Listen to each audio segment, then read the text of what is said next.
Yes, this is the Steve Malzberg Show. Obviously, I'm not Steve Malzberg. I'm J.D. Hayworth, and I am so pleased to handle co-hosting duties with my pal Steve. Now, you see New York City behind me, but a word of explanation is in order.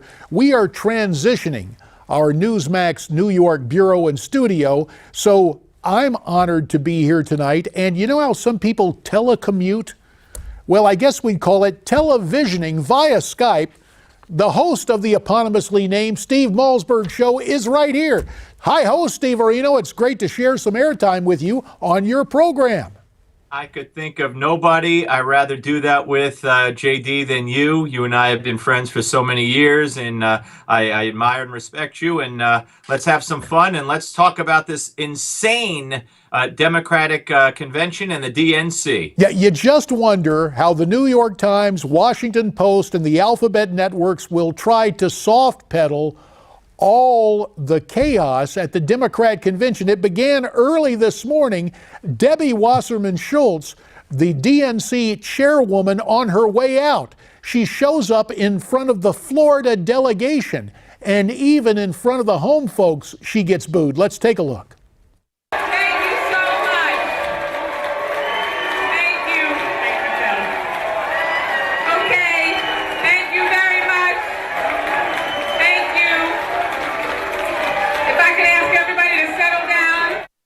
Here's the deal. Nobody was settling down, Steve.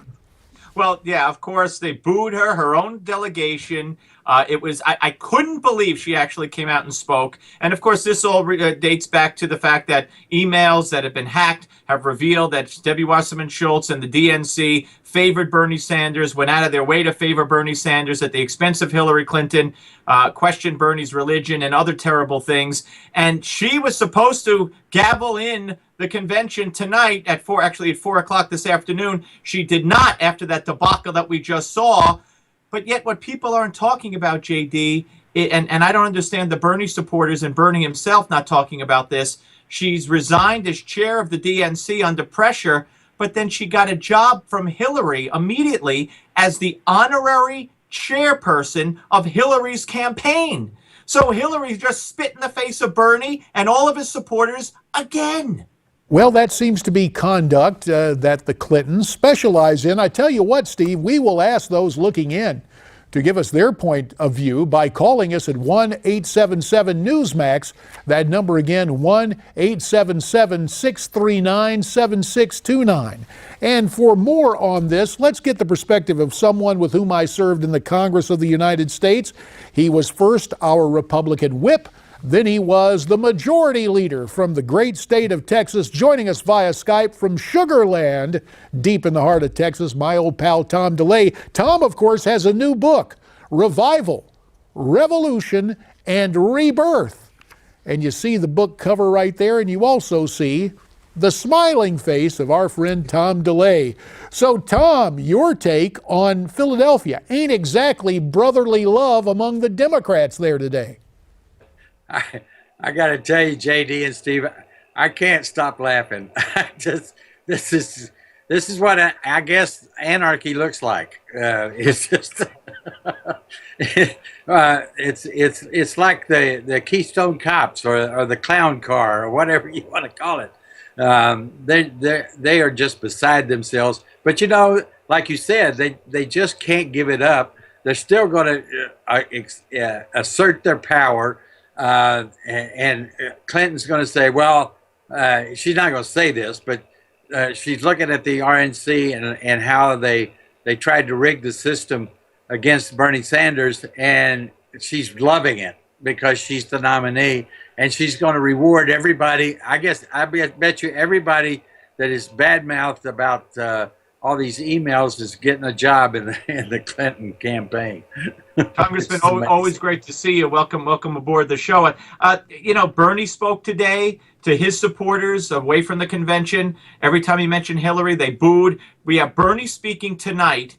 What do you think the reaction will be? And why do you think that Bernie, who is the head of a movement, and we saw signs of his weakening when he said, I don't care about your damn emails.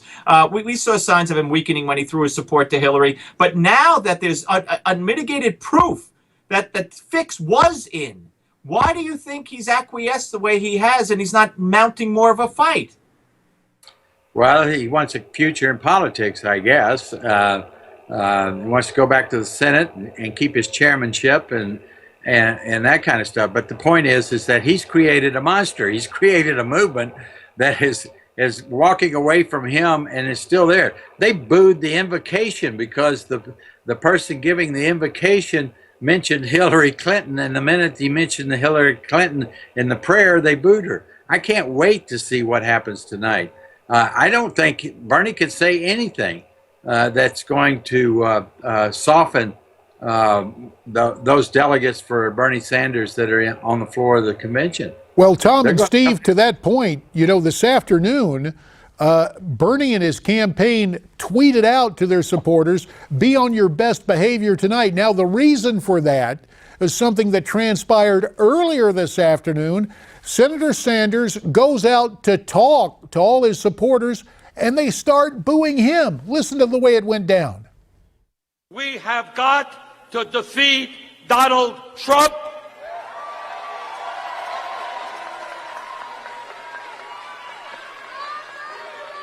And we have got to elect Hillary Clinton and Tim Kaine.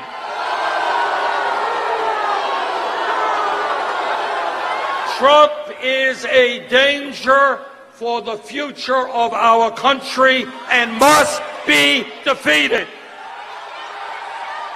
Now, tellingly, Tom and Steve, the line where Bernie got the most applause this afternoon was when he was talking about Debbie Wasserman Schultz getting the axe. But you have this situation in play, and I guess, Tom, the obvious question, do you think any of these Bernie supporters are going to end up pulling the lever or casting a ballot for Donald Trump in November? Well, maybe a few of them. I doubt it, though. These are the left of the left. I mean, these are socialists.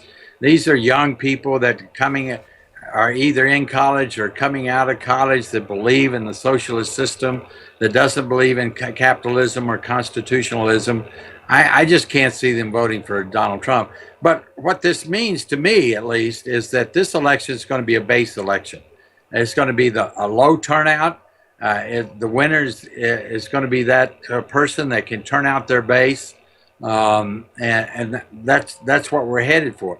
I think Trump did a pretty good job in convincing people at his convention and people around the country that Hillary is not acceptable and they need to vote against Hillary, not necessarily vote for him, but vote against Hillary. And a lot of people are accepting that. But I think the Democrats are going to have a real hard time demonizing Trump when they've already, many of these people think Hillary's the demon. Well, I tell you what, let's go to the phones and see what America is thinking tonight. And let's go out west to a great little spot. Escondido, California is where Pacifica is on the phone. Pacifica, welcome to our program. Thank you very much. You bet. Go right ahead. Well, I'm not surprised at anything that would happen at the Democratic Convention because it's muscled by two professional criminals from Little Rock, Arkansas, who have never stopped. They started out as criminals. They've never stopped. Now they're global criminals. They're world-class criminals. And they have blinded Americans with money, propaganda, and strong-arm techniques which people don't know about because they won't investigate. And if we could get half the Democrats to see the truth about the Clintons, I think Donald Trump would definitely win.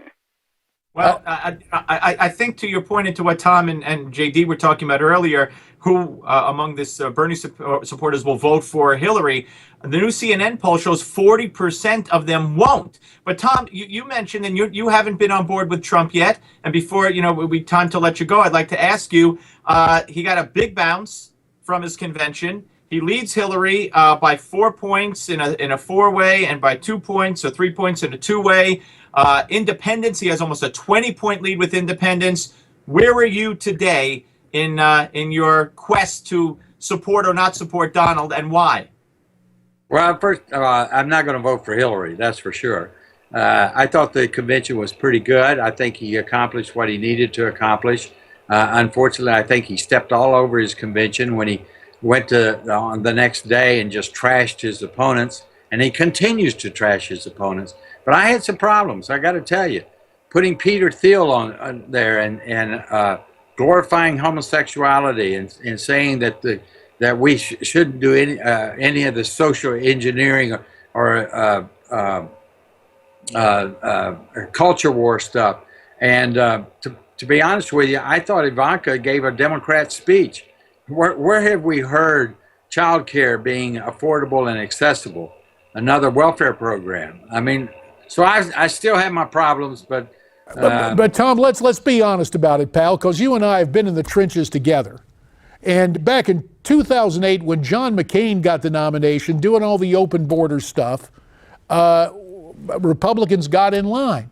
I mean, in terms of objectionable status, we could go down the list. There are problems with everybody. I want you to think about it while we listen to what Trump had to say about Bernie Sanders. This is earlier today at a rally in Roanoke, Virginia.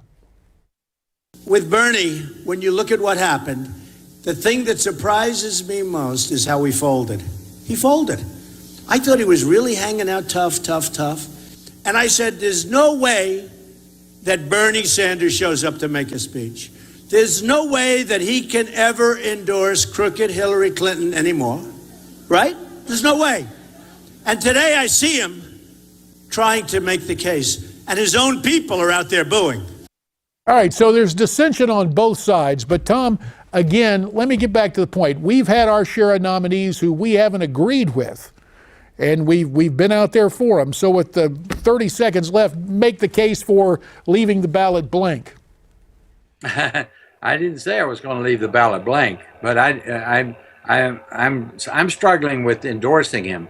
I'm struggling with trusting what Trump says, and I don't think nothing in the convention convinced me otherwise. So I'm just watching this play out and see how it plays out while I focus on down ballots. I think it's extremely important, no matter who's president of the United States, that we have a strong Senate and a strong House to stand up to whoever's president. And with that in mind, we thank you, Tom DeLay, and we remind everybody your brand new book is entitled Revival, Revolution, and Rebirth, and we will revisit this subject with you in the not-too-distant future. Hang in there, because when we come back, John Gizzi joins us live from Philadelphia at the Democrat Convention.